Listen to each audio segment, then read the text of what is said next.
Okay, so let's make an easy dump cake cobbler mixed fruit dessert. I have my oven preheating to 350 degrees Fahrenheit, and you are going to need the following ingredients. Okay, real simple. 1 box of yellow cake mix, and I have a combination of vegan butter and regular butter. I don't know. I just tried to get a stick of butter and I just cut it into little chunks. I'm going to be using blackberries, raspberries going in. Oh, mess.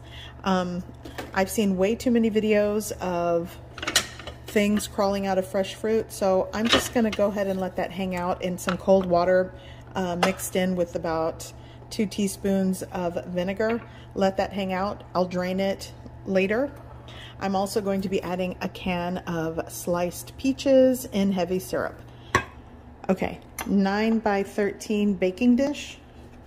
Going in with my fresh blackberries and raspberries. Now add my can of peaches.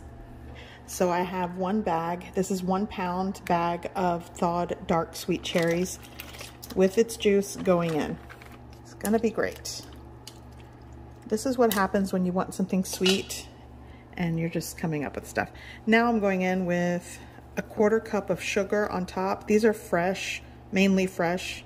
So I think it needs it, but you know, you can leave it out if you don't like it. Sugar's on, everything's in the pan, so start sprinkling on your cake mix. And break up some of the lumps on top. I probably should have like sifted this, but you know, I was in a hurry. Get your butter and just place it on top. Just kind of spread it out in sections there. There we go. It's 1 stick of butter. And just cut it into little pieces and spread it around. Here's what it looks like, and you're gonna bake 350 degrees Fahrenheit for about 50 minutes to an hour. Oh my gosh, it smells and looks so good. Okay, so it's done. And the hardest part is letting it set. I'm gonna let this set for at least 30 minutes before serving because it is incredibly hot. You will burn your mouth. You won't even enjoy it. So after I let it set, then I'll dig in.